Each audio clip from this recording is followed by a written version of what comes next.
मेरा नाम हीना है और मेरा ताल्लुक गांव के एक जमींदार घराने से था, जहां मैं घुट घुट कर जीती थी। जिंदगी मुझ पर इतनी तंग थी कि मैं वहां से भाग जाना चाहती थी।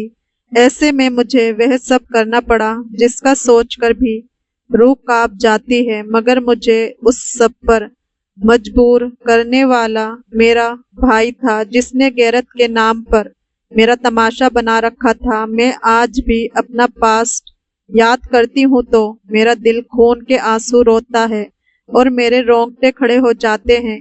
काश मेरे साथ वो सब ना हुआ होता, तो मैं भी बाकी लड़कियों की तरह शादी करके अपने पापा के घर से विदा होती। दरअसल मेरे पापा गांव के जमींदार थे, इसलिए पूरे गांव में उनका बहुत रुतबा और दबदबा था। लेकिन बाबा दिल के बहुत नरम थे। वह गांव वालों की जरूरी बात का ख्याल रखते थे और उनकी मदद भी करते थे। अगर गांव में किसी की बेटी की शादी होती तो पापा शादी का खर्चा उसको देते या फिर दहेज वगैरह का इंतजाम करके दिया करते थे। इस वजह से पापा को सब बहुत पसंद भी करते थे। लेकिन पापा एक असूल वाले थे कि वह किसी भी गलत काम करने वाले इंसान को सजा दिए बगैर नहीं रहते थे, और झूठ तो उनके सख्त नापसंद था। बाबा जब तक जिंदा रहे, उन्होंने गांव में किसी भी तरह के गलत और हराम काम को बढ़ावा नहीं दिया। अगर उन्हें पता चला कि कोई अपनी बेटी की कम उम्र में शादी कर रहा है या कोई पति अपनी बीवी को मारता पीटता है, तो वह फौरन उसे बुला लेते। पहले तो अपने अंदाज में समझाते थे, लेकिन ऐसे लोग अगर अपनी हरकतों से बाज ना आते तो पापा उनको सजा भी देते थे। इसलिए पापा के डर की वजह से कोई भी अब ऐसी वैसी हरकत नहीं करता था। हम दो ही बहन भाई थे। मैं छोटी बहन थी और मेरा भाई मुझसे 7 साल बड़ा था। पापा ने भी भाई पर शुरू से सख्ती कर रखी थी, ताकि वह अपने रुपए पैसे का नाजायज फायदा ना उठाए और बुरी संगत में ना पड़ सके। मैं अपने पापा की लाडली बेटी थी। मेरी हर बात वह बिना कहे समझ जाते थे और मेरी हर ख्वाहिश बगैर मेरे कहे पूरी कर देते थे। माँ हमेशा पापा को मना करती थी, बेटियों को इतना सर नहीं चढ़ाना चाहिए, उन्हें पराए घर जाना होता है। लेकिन पापा माँ को रोक देते कि मेरी बेटी तो मेरी शहजादी है, वो जो चाहेगी मैं उसे ला कर दूंगा और उसकी शादी करके अपने पास ही रखूंगा। तो माँ इस बात पर हंस देती कि भला बेटियों को भी कोई शादी के बाद अपने पास रखता है। तो पापा कहते कि मैं तो रखूंगा क्योंकि वह मेरी बेटी है। हम दोनों बहन भाई गांव के स्कूल में ही पढ़ने जाते थे। एक दिन जब हम स्कूल से घर आए तो मैंने फरमाइश की कि मुझे कंप्यूटर लेना है, तो मेरे भाई ने भी फौरन पापा से कंप्यूटर लेने को कहा। मगर पापा ने भाई से कहा कि जब वह अच्छे नंबरों से मैट्रिक्स कर लेगा तब उसे कंप्यूटर लेकर देंगे और आगे पढ़ने के लिए शहर भी भेजेंगे। लेकिन मेरे लिए पापा कुछ दिन बाद में ही कंप्यूटर ले आए। मैं स्कूल से वापस आकर कंप्यूटर पर गेम खेलती थी। भाई को ये बात बहुत बुरी लगती कि पापा ने उसे मना कर दिया और मुझे कंप्यूटर दिला दिया था। भाई ने गुस्से में आकर एक दिन मेरा कंप्यूटर तोड़ दिया था, तो बाबा ने भाई को पूरे 2 दिन तक स्टोर रूम में बंद रखा। ऐसे ही छोटी छोटी बातों की वजह से भाई मुझसे नफरत करने लग गया था। मैं तो उस वक्त बहुत छोटी थी, मगर माँ को इस बात का अंदाजा था और वह डरती थी कि अगर यही हाल रहा तो भाई बहन एक दूसरे के खिलाफ हो जाएंगे। वह बाबा को भी समझाती, लेकिन बाबा हमेशा अपनी मर्जी के मालिक रहे थे। वह माँ की एक ना सुनते थे। वे ये समझते थे कि बेटे को लाड प्यार की वजह से बिगाड़ देंगे तो वह उनकी जगह कैसे संभाल पाएंगे। इसलिए हमेशा भाई पर सख्ती करते थे और इसका नतीजा ये निकला कि जैसे जैसे वक्त गुजरता गया मेरा भाई मुझसे नफरत करने लगा। और फिर मेरी हंसती खेलती जिंदगी में पहला तूफान तब आया जब पापा को लकवा का अटैक हुआ। उस वक्त मेरा भाई मैट्रिक में था, लेकिन वह कद काठी में बिल्कुल पापा की तरह लगता था, जबकि मैं अभी प्राइमरी स्कूल में ही थी। बाबा की बीमारी ने उन्हें बिस्तर से लगा दिया था। बाबा के बीमार होने के बाद भाई ने शहर जाकर पढ़ने से इनकार कर दिया और कहने लगा कि वह घर में रहकर पापा की सेवा करना चाहता है। माँ ने उसकी बात मान ली और बाबा से कहा कि हवेली के छोटे मोटे ऐसे काम जो बाबा के हाथ में थे वह भाई के जिम्मे लगा दें, ताकि वह अभी से अपनी जिम्मेदारियों को समझ सके और अपने बाबा का बोझ बांट सके। बाबा का इलाज चालू था, लेकिन उनकी तबीयत में कोई भी सुधार नहीं आ रहा था। जब उनको बिस्तर पर पड़े 1 साल गुजर गया और वह पूरी तरह मायूस हो गए तो उन्होंने सब कुछ भाई के हवाले कर दिया। एक तो भाई की उम्र इतनी नहीं थी, दूसरा सब कुछ मिल जाने के बाद अपने आप को बड़ा समझने लग गया था। गांव की पंचायत में वह बाबा की जगह बैठने लगा और फैसला सुनाने की कोशिश करता। अगर कोई उसकी बात के खिलाफ जाता तो उसे वह फौरन झिड़क देता था। आधे गांव से ज्यादा लोगों की जमीन बाबा के पास गिरवी पड़ी थी, क्योंकि सब ने बाबा से कर्ज ले रखे थे और भाई के हाथ में अब सारा हिसाब किताब था। वह अच्छी तरह जानता था कि किसी की दुखती रग पर कब हाथ रखना है। उसने सब कुछ अपने हिसाब से करना शुरू कर दिया। भाई हर महीने कर्ज के साथ कुछ ब्याज भी लेने लगा और अगर कोई उसकी मर्जी के खिलाफ कुछ करने की कोशिश करता तो उसकी जमीन पर कब्जा करने की धमकी देने लगता। जवानी का जोश था और रुपए पैसे भरपूर थे, इसलिए भाई ने इस सब का नाजायज फायदा उठाना शुरू कर दिया। और फिर 1 साल गुजर गया तो पापा की मृत्यु हो गई। अब तो भाई को खुलकर अपनी मनमानी करने का मौका मिल गया था। खास करके वह मेरे मामले में बहुत ज्यादा सख्त हो गया था। उसने मुझे स्कूल से भी हटा दिया और मेरी हर फरमाइश पर भी इनकार कर देता। माँ बेबस थी। वह जानती थी कि अगर बेटे के सामने खड़ी हो गई तो बेटा माँ से भी मुंह मोड़ लेगा, इसलिए वह मुझे ही समझाने लगी कि अब मुझे भाई के साथ रहना है और उसकी हर बात माननी है। यही मेरा फर्ज है। मैं जैसे जैसे बड़ी हो रही थी उसने उतनी ही ज्यादा सख्ती मुझ पर करना शुरू कर दी थी, यहाँ तक कि मैं हवेली से बाहर जाकर अपनी सहेलियों के साथ खेल भी नहीं सकती थी। जब मैं 11 साल की हुई तो भाई ने मेरा पूरी तरह से हवेली से निकलना बंद कर दिया था।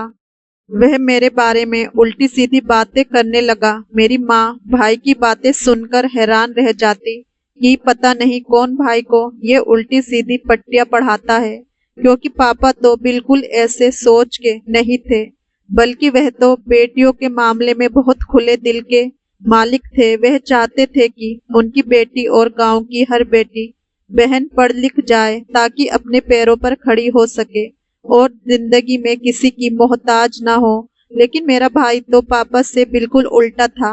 एक आध बार माँ ने भाई को समझाने की कोशिश की, लेकिन भाई ने माँ को मना कर दिया कि अब मैं ही इस घर का वारिसदार हूँ, इसलिए मुझे अपनी और अपने घर की इज्जत का ख्याल खुद रखना है। फिर एक दिन भाई ने माँ से कहा कि वह शादी करना चाहता है, इसलिए लड़की पसंद करो। तो माँ भाई के कहने पर लड़की तलाश करने लग गई, लेकिन भाई को ऐसी लड़की चाहिए थी जो खूबसूरत भी हो और जिसे किसी ने कभी देखा भी ना हो। माँ समझ गई कि भाई सक्की मिजाज इंसान है, इसलिए पत्नी के इस मामले में भी इतना अजीब नजरिया रखता है। माँ ने ऐसी ही लड़की तलाश करना शुरू कर दी जैसी भाई चाहता था। इस बात को 5-6 महीने गुजर गए तो एक दिन भाई ने माँ को अपनी पसंद के बारे में बताया। वह दूसरे गांव के जमींदार की बेटी थी और भाई ने उसे गांव के मेले में देखा था और वो थी भी बहुत खूबसूरत, इसलिए भाई उससे शादी करना चाहता था। माँ भाई के कहने पर रिश्ता लेकर दूसरे गांव के जमींदार के पास गई। उन्होंने रिश्ता कबूल कर लिया, क्योंकि वह जानते थे कि सारी भाग दौड़ भाई के हाथ में है।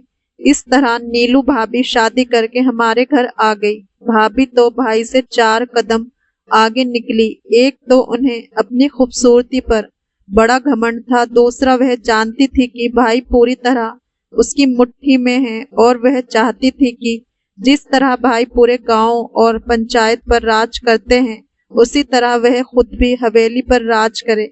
लेकिन माँ के होते हुए ये मुमकिन नहीं था। मेरी भाभी ये भी समझ गई थी कि भाई की नजरों में मेरी कोई अहमियत नहीं है, इसलिए भाभी ने भी मेरे साथ अजीब सा रवैया रखना शुरू कर दिया। सिर्फ एक माँ ही थी जो मुझे प्यार करती और समझाती थी, और मैं दुआएं करती कि मेरी माँ को कुछ ना हो, वरना पता नहीं भाई और भाभी मेरे साथ कैसा सलूक करेंगे। भाई की शादी को 6 महीने हो गए थे। एक दिन भाभी ने माँ से कहा कि मेरे भाई की शादी है और मुझे नया जेवर पहनकर अपने मायके जाना है, क्योंकि मेरे पास जितने भी जेवर हैं वह सब मैं वहां पहनकर जा चुकी हूँ। तो माँ ने कहा कि अपने पति से कहो, वह तुम्हें नए जेवर बना देगा। तो भाभी कहने लगी कि जो जेवर हीना के लिए बनवा कर रखा है ना, वह मुझे दिखा दो, मैं शादी में पहनकर वापस कर दूंगी। माँ जानती थी कि अगर बहू की बात न मानी तो बेटा नाराज हो जाएगा, इसलिए माँ ने मजबूर होकर सारा जेवर भाभी के सामने रख दिया। मेरे सोने के बड़े बड़े सेठ देखकर भाभी की राल टपकने लगी और उसने इस बात पर फसाद डाल दिया कि बहू को हल्का जेवर चढ़ा दिया था, जबकि बेटी के लिए भारी भारी सेट बनाकर रखे हुए हैं। यही सब झगड़ा चल रहा था कि भाई वहां आ गया। भाई ने माँ से कहा कि सारा जेवर नीलू के हवाले कर दो, जो चाहिए वह पहन लेगी, और जब हिना की शादी होगी तब उसको नया बनवा देंगे। माँ ने खामोशी से सारा जेवर उठाकर बहू को दे दिया। इस तरह भाभी ने बड़ी चालाकी से सारा जेवर अपने पास रख लिया। जब मैं 15 साल की हुई तो माँ की भी मृत्यु हो गई और मैं भाई भाभी के रहमो करम पर अकेली रह गई। मुझे हवेली से बाहर गए पता नहीं कितने महीने गुजर चुके थे। किसी की शादी में जाना तो दूर की बात थी, और माँ की मृत्यु के कुछ महीने बाद मेरी फ्रेंड्स की शादी थी। वह मुझसे मिलने हवेली आया करती थी और उसने मुझे अपनी शादी की इनविटेशन दिया, तो मैंने डरते डरते भाई से शादी में जाने की इजाजत मांगी, लेकिन भाई ने साफ इनकार कर दिया कि हमारे घर की बहू बेटियां मुंह उठाकर गैरों की शादियों में नहीं जाती, ये इज्जतदार लोगों का तरीका नहीं है। मैं भाई का मुंह देखते रह गई। मैंने भाभी से कहा कि मेरी सिफारिश भाई से कर दो, तो भाभी ने भी मुझे वही जवाब दिया जो भाई ने दिया था। भाभी कहने लगी कि जब मेरी शादी नहीं हुई थी मैं तो कहीं आती जाती नहीं थी, और तुम हो कि कभी भी मुंह उठाकर कहीं भी जाने की बात करने लग जाती हो। मैं भाभी की बात सुनकर हैरान रह गई, क्योंकि मैं तो कई महीनों से हवेली से बाहर भी नहीं निकली थी, और ये मेरी बहुत करीबी दोस्त की शादी थी, इसलिए मैं वहां जाना चाहती थी, लेकिन मुझे इजाजत ही नहीं मिली। मैं सारी रात रोती रही और पूरा दिन कुछ खाया भी नहीं, लेकिन किसी को मेरी परवाह ही कब थी। मैं सारा सारा दिन अपने कमरे में पड़ी रहती, कोई ये तक देखने नहीं आता था कि मैं जिंदा हूं या नहीं। और तो और भाभी ने मेरे कमरे से टीवी भी उठा लिया था। वह कहती थी कि तुम्हारे भाई ने कहा है जवान लड़कियां टीवी देखकर खराब हो जाती हैं। मैं अपने ही घर में घुट घुट के सांस ले रही थी, ना कहीं आ जा सकती थी। और फिर मेरी एक लौती सहेली की भी शादी हो गई, जो मुझसे मिलने आया जाया करती थी। मेरे कमरे में टीवी भी नहीं था और मुझे हॉल में रखा हुआ था। टेलीफोन सुनने की भी इजाजत नहीं थी। मेरी जिंदगी किसी नर्क से कम नहीं थी, और हवेली तो एक कैद खाना बन चुकी थी। दाई अम्मा ही मेरा एक सहारा थी, जो हवेली में मेरे पैदा होने से पहले से मौजूद थी। दाई अम्मा दरअसल मेरी माँ के साथ उनके दहेज में ही यहाँ आई थी। यहीं पर उनकी शादी हुई। उनके पति भी पापा के साथ इसी हवेली में काम करते थे, लेकिन कुछ साल पहले उनकी मृत्यु हो गई थी। दाई अम्मा का एक ही बेटा था जिसका नाम समीर था। समीर मुझसे कुछ साल बड़ा था और हम बचपन में एक साथ खेला करते थे। सिर्फ वही एक मर्द था जिसका हवेली के अंदर आना जाना था, क्योंकि वह शुरू से हवेली में ही पला बड़ा था। भाई भी उस पर बहुत यकीन करता था, लेकिन जब मैं जवान हो गई तो समीर के सामने जाने पर भी पाबंदी लग चुकी थी, इसलिए मेरी उससे कभी बात ही नहीं हुई थी। वह पढ़ा लिखा नहीं था, लेकिन बहुत समझदार लड़का था। हवेली का सारा सामान वही लेकर आया करता था, और कोई भी काम होता भाभी उसे ही कहती थी। दाई अम्मा हवेली के पीछे एक रूम में रहती थी, जहां पर मुझे जाने की इजाजत आम तौर पर नहीं थी। लेकिन जब कभी दाई अम्मा की तबीयत खराब होती तो मैं उनके पास चली जाया करती थी। शुक्र है कि भाई तब मुझे मना नहीं करते थे।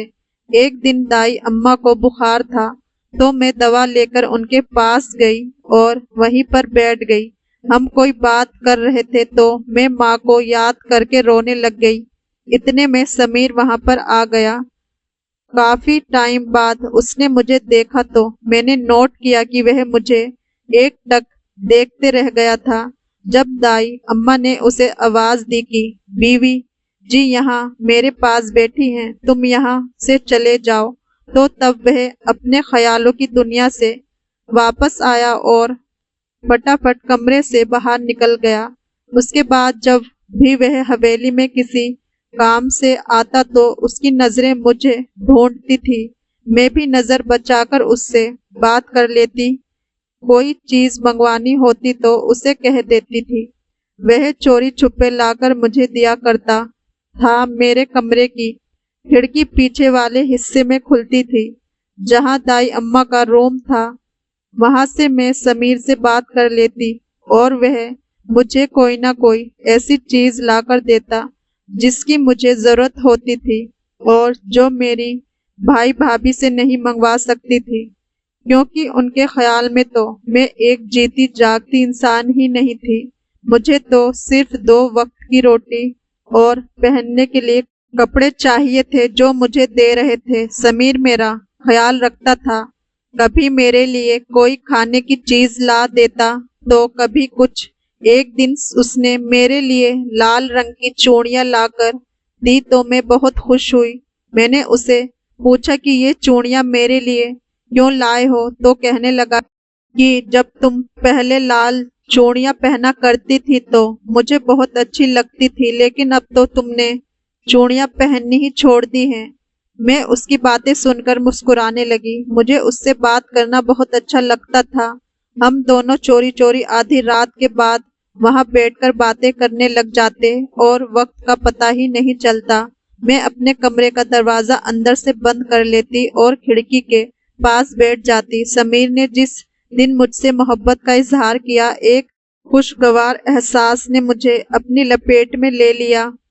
बहुत साल बाद किसी ने मुझे ये एहसास दिलाया था कि मैं उसके लिए बहुत खास हूँ। वह मेरी बहुत तारीफें करता था और कहता था कि मेरे लिए कुछ भी करने के लिए तैयार है। उससे बातें करना मुझे बहुत अच्छा लगता था। धीरे धीरे मैं भी उससे मोहब्बत करने लग गई, लेकिन मेरे दिल के किसी कोने में ये डर भी मौजूद था कि अगर भाई और भाभी को पता चल जाएगा तो वह पता नहीं क्या करेंगे। जितना मैं अपने भाई को जानती थी, मुझे मालूम था कि ये हकीकत जानकर मेरा भाई तो समीर की जान ले लेगा और मुझे भी नहीं बख्शेगा। लेकिन इस डर के बावजूद भी मैं अपने दिल को बेख्तियार होने से नहीं रोक सकी। दिन पर दिन समीर की मोहब्बत मुझे अपनी गिरफ्त में लेती गई, यहाँ तक कि मुझे सारी दुनिया से बेगाना कर दिया।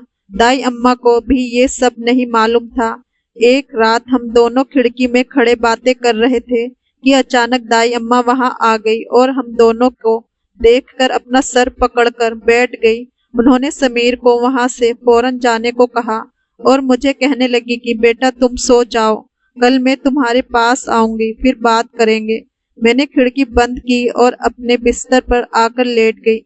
यही सब सोचते हुए मेरी आंख लग गई और अगले दिन दोपहर के वक्त दाई अम्मा हवेली में आई तो भाभी ने जहर भरे अंदाज में कहा कि आज इतने दिन बाद अचानक कैसे हिना की याद आ गई। तो दाई अम्मा कहने लगी कि बेटा मेरी तबीयत ठीक नहीं, इसी वजह से मैं चल फिर नहीं पाती। आज बड़ी मुश्किल से यहाँ आई हूँ क्योंकि मेरा हिना से मिलने को दिल कर रहा था। फिर दाई अम्मा मेरे कमरे में आ गई और मेरे सामने हाथ जोड़ दिए, कहने लगी बेटा कुछ अपना ख्याल करो और कुछ मेरे बेटे पर रहम करो। अगर तुम्हारे भाई को ये सब पता चल गया तो वह तुम दोनों को जिंदा जमीन में गाड़ देंगे। समीर मेरा एक लौता बेटा है, अगर उसे कुछ हो गया तो मैं जीते जी मर जाऊंगी और तुम भी मेरी अपनी बच्ची हो। मैंने तुम्हें अपने हाथों में पाला है, इसलिए तुम्हारे साथ कुछ बुरा होते हुए मैं नहीं देख सकती। उस दिन के बाद से मैं और समीर ने एहतियात करना शुरू कर दिया। जब दाई अम्मा दवा खाकर सो जाती, समीर तब मेरे पास आता था, लेकिन अब हम रोज नहीं मिल पाते थे। मगर मुझे ये तसल्ली थी कि इस हवेली में कोई ऐसा मौजूद है जिसे मेरी फिक्र है। ऐसे ही कुछ महीने गुजर गए। एक दिन सुबह से मेरा दिल बहुत घबरा रहा था। जब मैं नाश्ता करने भाई और भाभी के साथ टेबल पर बैठी तो मेरा कुछ खाने पीने का दिल नहीं कर रहा था। भाभी ने कहा कि जल्दी से नाश्ता खत्म करो और खुद को तैयार कर लेना। आज शाम को ढंग के कपड़े पहन लेना क्योंकि कुछ मेहमान आ रहे हैं। मैंने भाभी से पूछा कि कौन आ रहा है, तो भाभी की बजाय भाई ने जवाब दिया कि मैंने कुछ लोगों को बुलाया है, वह तुम्हें देखने आ रहे हैं। अगर उन लोगों को रिश्ता पसंद आ गया तो मैं तुम्हारी बात पक्की कर दूंगा। मैं ये सुनकर हैरान हो गई कि अचानक से भाई को मेरी शादी का ख्याल क्यों आ गया। अभी नाश्ता चल ही रहा था कि अचानक से मेरा दिल बुरी तरह मतली आने लगा। जब मुझे उल्टी महसूस हुई तो मैं भागती हुई कमरे में चली गई। भाभी भी शक भरी नजरों से मेरे पीछे आ गई और पूछने लगी कि क्या बात है। मैंने कहा कल रात से कुछ बदहजमी हो रही है, इसलिए ऐसा हुआ। लेकिन भाभी को ना जाने क्या हो गया था। उस दिन के बाद से वह मुझ पर नजर रखने लगी। जब शाम हुई तो ना चाहते हुए भी मैं तैयार होकर मेहमानों के सामने चाय लेकर गई तो दो तीन औरतें थी जिन्होंने भारी भरकम सोने के सेट पहन रखे थे। देखकर लग रहा था कि वह अच्छी खासी अमीर लोग थे। उनमें से एक औरत को मैंने पहचान लिया, वह भाभी की चाची थी। मुझे अंदाजा हो गया कि ये लोग भाभी के रिश्तेदार हैं तो मेरा दिल और भी घबराने लग गया। मैं तो समीर को पसंद करती थी, किसी और से शादी करने के बारे में सोच भी नहीं सकती थी।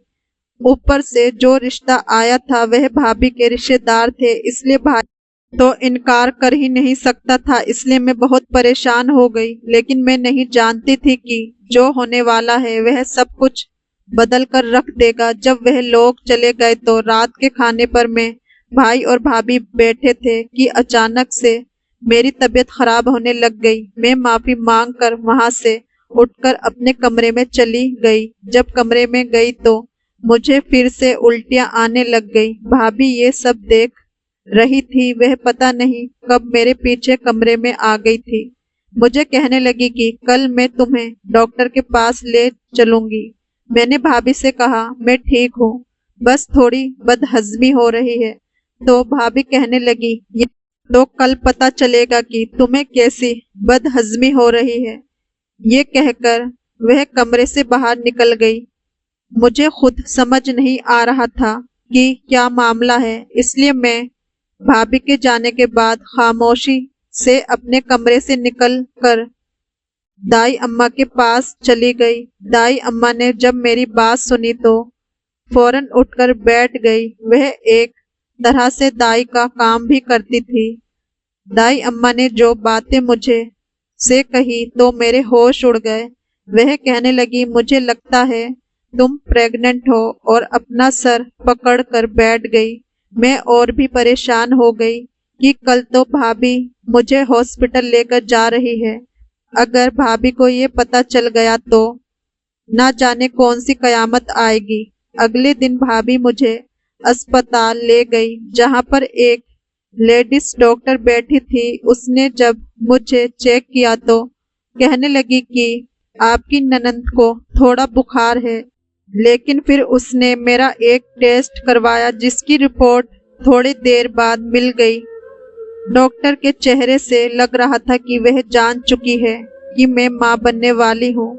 इससे पहले कि वह भाभी के सामने कुछ बोलती, मैं उन्हें खामोश रहने का इशारा किया तो उन्होंने भाभी को कहा कि सब ठीक है, बस कुछ कमजोरी है और बुखार है, और फिर दवाई लिखकर भाभी को दे दी। भाभी का तो एकदम चेहरा उतर गया। ना जाने वह क्या सोचकर मुझे डॉक्टर के पास लेकर गई थी।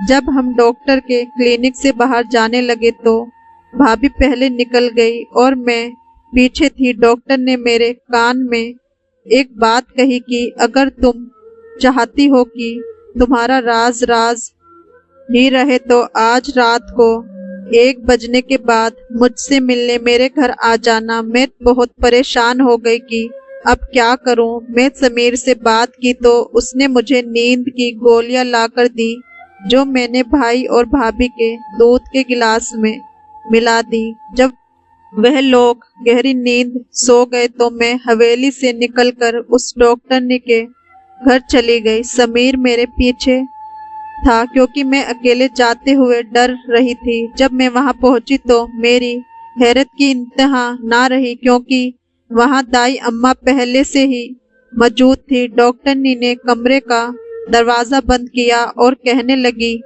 कि तुम्हारी माँ और पापा के मुझ पर बहुत एहसान है। अगर वह ना होते तो मैं कभी पढ़ लिख कर डॉक्टर ना बनती। इसलिए कल सुबह जब दाई अम्मा मेरे पास आई और मुझे सारी हकीकत बताई तो मैंने दाई अम्मा का साथ देने का वादा किया और इसलिए तुम्हारी भाभी के सामने कुछ नहीं बोली थी। मुझे दाई अम्मा ने बता दिया कि तुम और समीर शादी कर चुके हैं, लेकिन तुम्हारे भाई और भाभी ये बात नहीं जानते क्योंकि वह दोनों उस दिन एक शादी में गए हुए थे।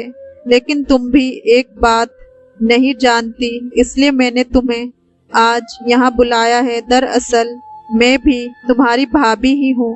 तुम्हारे भाई ने 3 साल पहले मेरे साथ छुपकर शादी की थी। ये बात दाई अम्मा के अलावा गांव में कोई नहीं जानता, इसलिए मैं यहाँ अकेली रहती हूँ। तुम्हारे भाई रात के अंधेरे में छिपकर मेरे घर आते थे और दूसरे कमरे में मेरी 1 साल की बेटी भी सो रही है, जो तुम्हारी भतीजी है। मैंने सब गांव वालों को यही कहा कि मेरे पति शहर में रहते हैं और मैं गांव की खिदमत के लिए यहाँ रहती हूँ। मैं ये सब सुनकर हैरान हो गई कि मुझे अपने कानों पर यकीन ही नहीं आ रहा था कि जो मैं सुन रही हूँ वह सच है या नहीं। जब दाई अम्मा ने इस बात की पुष्टि की तो मैं बेख्तियार डॉक्टरनी को गले से लगा लिया, जो मेरी भाभी थी। फिर मैं अपनी भतीजी से मिली। वह बहुत ही प्यारी थी और वह वाकई मेरे भाई से मिलती थी।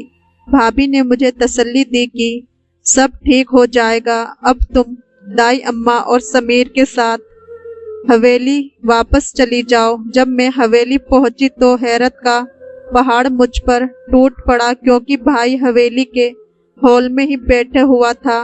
मुझे देखकर एकदम खड़ा हो गया। मैं बहुत डर रही थी, लेकिन दाई अम्मा मेरे साथ थी, इसलिए मुझे थोड़ी तसल्ली भी थी। भाई ने कहा कि तुमने दूध में नींद की गोलियां मिलाई थी। मुझे इस बात का अंदाजा हो गया था, इसलिए मैंने दूध पिया ही नहीं। और रात को आज जब तुम बाहर जा रही थी तब मैं भी जाग रहा था। मैं सारी हकीकत जानता हूँ, क्योंकि तुम्हारे बाहर जाने से पहले दाई अम्मा ने मुझे सब कुछ बता दिया था। मैं बहुत बुरा हूँ, लेकिन तुम मेरी बहन हो और मैं एक बच्ची का बाप भी हूँ, इसलिए मुझे माफ कर दो। मैंने हमेशा तुम्हारे हक मारे हैं और तुम्हें इंसान ही नहीं समझा, लेकिन जब मुझे ईश्वर ने अपनी बेटी दी तब मुझे समझ आया कि बेटियां और बहन तो ईश्वर की तरफ से एक इनाम होती हैं। मैं हैरत से भाई का मुंह देख रही थी। अचानक भाई ने मेरे सामने हाथ जोड़ दिए। मैंने उनका हाथ थाम लिया और उनके सीने से लग गई। उन्होंने मेरे सर पर हाथ रखा और कहने लगे, मैं सब कुछ संभाल लूंगा। अगले दिन जो हुआ वह मेरे सोच से भी बाहर था। भाई ने गांव के कुछ लोगों को हवेली में बुलाया, जिसमें भाभी के घर वाले भी शामिल थे। वहां पर दाई अम्मा भी बैठी थी और समीर भी मौजूद था, जबकि मेरी डॉक्टर भाभी भी वहां पर अपनी बच्ची के साथ बैठी थी। भाई ने सबके सामने अपने और डॉक्टर ने की शादी का ऐलान किया कि वह 3 साल से मेरी बीवी है और मैंने औलाद के लिए उससे शादी की थी, जिससे मेरी एक बच्ची भी है। बड़ी भाभी से भाई की शादी को कई साल बीत चुके थे, लेकिन उनके यहाँ औलाद नहीं थी। इसलिए भाभी ये सुनकर हैरत के साथ भाई को देखने लग गई, लेकिन वह जानती थी कि जमींदारों के यहाँ औलाद की बड़ी अहमियत है। अगर वह कुछ कहती तो भाई उसे छोड़ भी सकता था, इसलिए उसने इस हकीकत को दिल पर पत्थर रख कर कबूल कर लिया था। साथ ही भाई ने सबको ये भी कहा कि कुछ महीने पहले मैंने चुपचाप से अपनी बहन की शादी दाई अम्मा के बेटे समीर से करवा दी थी, क्योंकि मैं जानता था कि वह गरीब है, इसलिए मेरी बीवी इस रिश्ते पर नहीं मानेगी। इसलिए मैंने किसी से जिक्र नहीं किया, लेकिन अब मैं इसकी विदाई करूंगा। और फिर ऐसा ही हुआ। मेरी दोनों भाभियां इसी हवेली में रहने लग गई, जबकि भाई ने मुझे नया घर बनवा कर दिया, जहां पर मैं समीर और दाई अम्मा के साथ खुशी के साथ जिंदगी गुजारने लगी। बस मेरे दिल में एक ख्वाहिश थी कि काश मैं अपने पापा के घर से धूमधाम से विदा होती, मगर तसल्ली कर ली ऐसे ही सही, क्योंकि शायद यही मेरा नसीब था। मैं इसी में बहुत खुश थी। दोस्तों, सब्र का फल बहुत ही मीठा होता है, इसलिए अगर आपकी जिंदगी में कभी भी मुश्किलें आए तो सब्र से काम लेना। एक ना एक दिन आपको उसका फल ईश्वर की तरफ से बहुत ही बेहतरीन मिलता है।